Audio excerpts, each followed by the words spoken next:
하나님 말씀 이사야 41장입니다.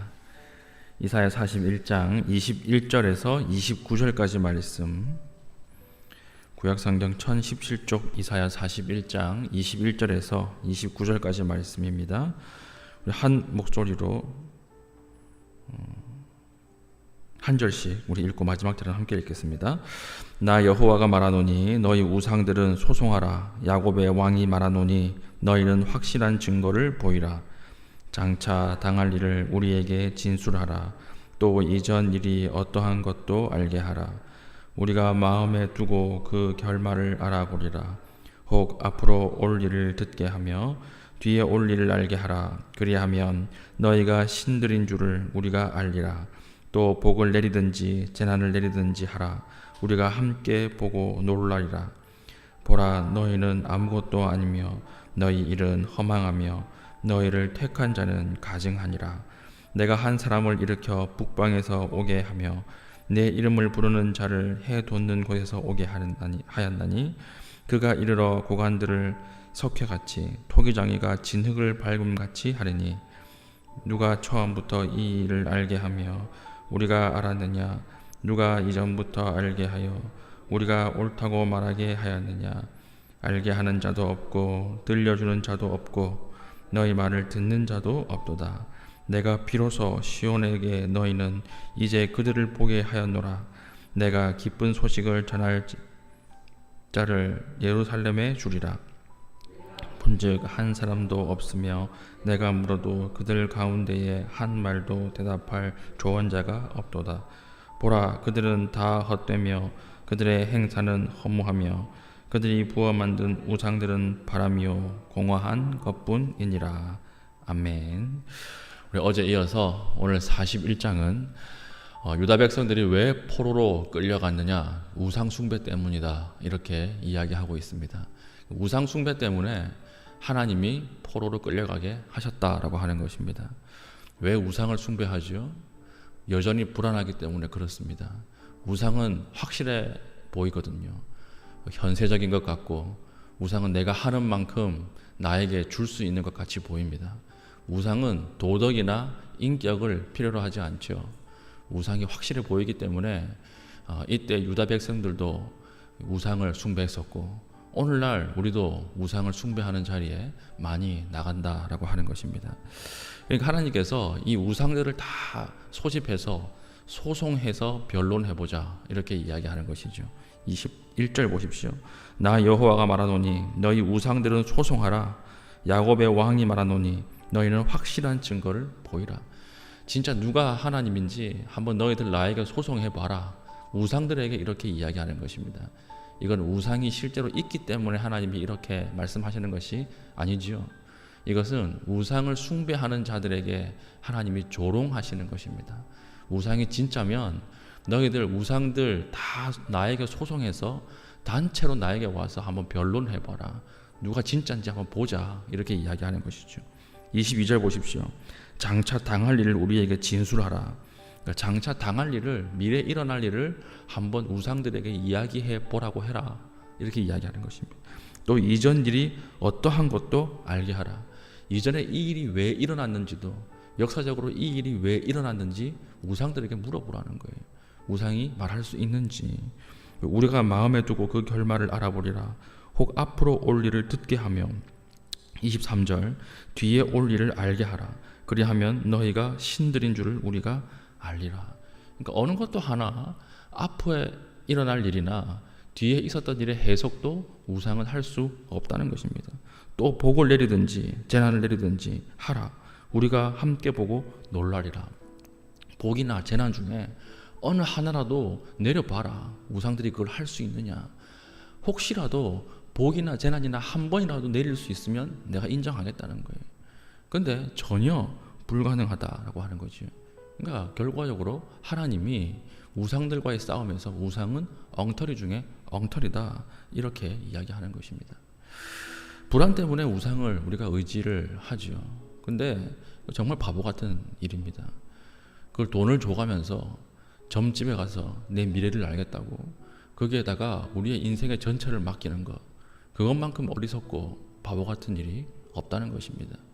돈도 많이 줘야 되죠. 그런데 점집에 가서 무당들도 아느냐? 모른다는 거예요. 오늘 하나님께서 직접적으로 인용해서 말씀하시잖아요. 재난이든지 복이든지 어떤 것이라도 한번 줘봐라. 그 우상들이 줄 수 있는지 한번 보자. 없다는 것입니다. 그러니까 우상들은 다 엉터리다라고 하는 것이죠. 그래서 하나님께서 우상으로 달려가는 유다 백성들을 안타까워하시면서 이렇게 이야기하는 것입니다. 오늘 이 자리에 우리가 기도하러 모인 자들은 우상들에게, 무당들에게 가서 돈 주면서 미래를 알려고 하지는 않겠죠. 그런데 하나님보다 더 확실해 보이는 것 있지 않습니까? 힘이 더 확실해 보인다든지, 재물이 더 확실해 보인다든지, 권력이 더 확실해 보인다든지, 그게 우상이라는 것입니다. 재물이 우리에게 미래에 될 일과 과거에 있었던 일을 해석할 수 있습니까? 힘이 그걸 할 수 있습니까? 인간관계가 이걸 해줄 수 있습니까? 아무것도 아니라는 것입니다. 오직 하나님보다 더 높아진 것이 있다면 그게 우상인데, 그것을 무너뜨려야 하나님 앞에 나올 수 있다라고 하는 것이죠. 이 우상과의 싸움이 구약에 많이 나옵니다. 대표적인 것이 열왕기상 18장에 있는 이 엘리야 이야기죠. 엘리야가 바알과 선지자 850대 1의 싸움을 하잖아요. 근데 재밌는 것은 무엇이냐면, 엘리야라고 하는 이름의 뜻이 무엇이냐면 여호와가 하나님이시다, 이 뜻입니다. 여호와가 하나님이시다, 이 이름의 뜻이에요. 그런데 열왕기상 18장은 굉장히 묘하게 시작하고 있죠. 유다 땅에, 이스라엘 땅에 가뭄이 들었다는 것입니다. 가뭄이 들었다. 그런데 바알과 아세라 신 850명과 싸우지 않습니까? 바알과 아세라 신은요, 농사를 주관하는 신이고 비를 주관하는 신이에요. 농사를 주관하고 비를 주관하는 신이 많은 모든 사람이 바알과 아세라를 섬기는 그 이스라엘에 뭐가 든 거예요? 가뭄이 든 거예요. 비의 신이 다스리는 고장에 가뭄이 드니라. 처음부터 뭘로 시작하는 것입니까? 바알과 아세라는 신이 아니다, 이렇게 시작하는 것입니다. 가뭄 한가운데 누가 저벅저벅 걸어오죠? 여호와가 하나님이시다라고 하는 뜻의 엘리야가 걸어오는 것입니다. 둘이 싸워요. 뭘로 싸웁니까? 제단에 누가 불을 내리는지 보자, 이렇게 싸우는 것입니다. 그러니까 바알과 아세라 선지자들이 기도하고, 그리고 금식하고, 나중에는 칼로 몸을 끄어도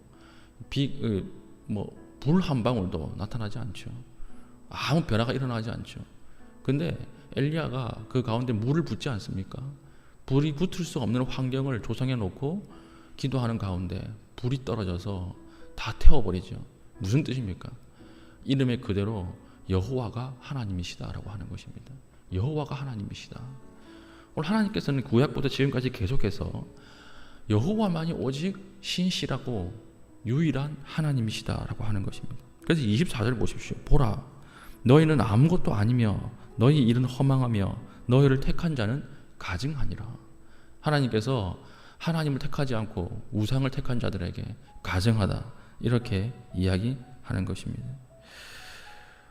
세상에 우상을 섬기는 자가 커 보이지만, 세상에 우상이 커 보이지만 하나님 앞에서는 아무것도 아니라는 것입니다.